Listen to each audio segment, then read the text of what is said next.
Where am I? As I come to, I adjust my eyes to the bright light. I gaze across an endless desert, shimmering under the oppressive glare of the sun.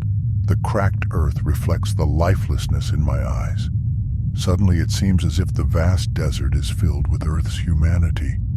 Thousands of everyday people appear and are clueless as to their whereabouts. As I was when I came to, they are confused as they stagger forward. The vast crowd, hollow-eyed shadows of their former selves, continue moving with no direction, no sound but the crunch of their feet against the desolation. Suddenly, the ground begins to tremble. A low, guttural rumble builds, shaking the landscape. The earth explodes into chaos. Fiery pits rip open, releasing torrents of smoke and flame. From the infernal depths rise demonic horsemen cloaked in fire, mounted on blazing steeds that rear and shriek. I stand frozen in terror. The demonic riders descend upon the crowd with savage fury, their jagged pitchforks piercing through flesh.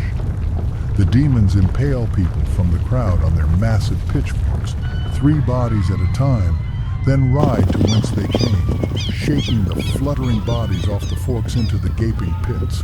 The crowd panics and scatters, but there is no safe place to run. Suddenly, a flicker of resolve ignites. I turn, spotting a single rock formation in the distance. With a burst of energy, I sprint toward it, taking cover. Peering around the edge, my gaze locks on an ethereal sight. 2 escalators stretching into the heavens, glowing with an unearthly light, untouched by the hellish destruction. A sudden surge of determination overtakes me. I have to get there! My eyes dart to an abandoned 18-wheeler half buried in the sand. I race toward it, yanking open the cab door. With a desperate slam on the dashboard, the engine roars to life. I suddenly shift to the trailer. Another version of me seemingly exists, pulling terrified survivors aboard.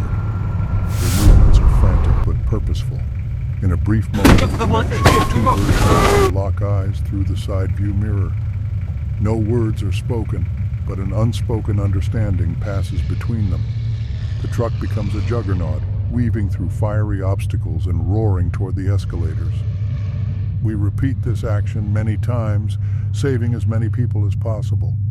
Amidst the chaos, a demon realizes our rescue efforts and calls to the others as the truck barrels forward. Flames and demons chase relentlessly.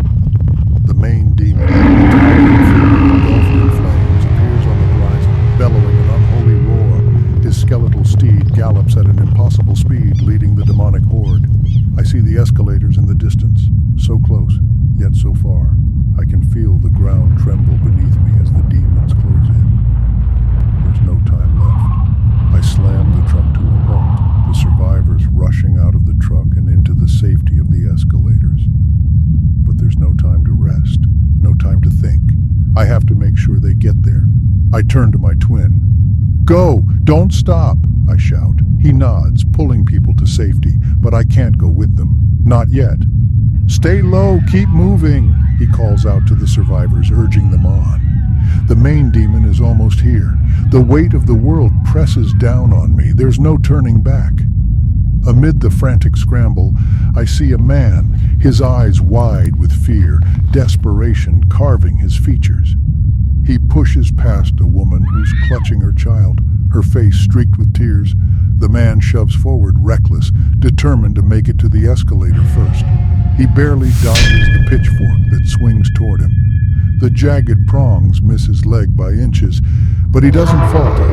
His feet hit the steps just as the demon shrieks in fury behind him. He keeps moving, gathering himself, standing tall as he ascends.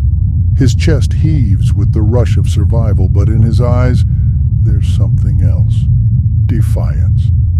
He taunts the demon, his voice cracking with adrenaline. Is that all you've got? He yells, standing firm next to another survivor as if to mock the creature that's been hunting us, but his defiance is short-lived. The escalator beneath him seems to tremble, the steps suddenly dissipate and vanish. The atmosphere shifts, a wail of finality. I see him fall to the ground, arms flailing. He stumbles to get up, but before he can recover, the demon strikes. In an instant, the demon's pitchfork is there, impaling the man with brutal efficiency. The sound is sickening, and the man's scream is cut short. The demon, merciless, raises him high on the jagged prongs before running him down to the pit, dragging him like a rag doll to the fiery depths below. I watch, helpless, as the man's body disappears into the chasm, consumed by fire. There's no glory in his sacrifice, only the bitter taste of regret. I turn my eyes toward the survivors still scrambling to ascend, urging them forward with all the strength I have left. Their lives, their hopes, rest on what happens next, and I won't let it end like this. I won't let them fall. I hit pedal with a renewed vigor for survival. Suddenly I hear the whoosh of something flying through the air.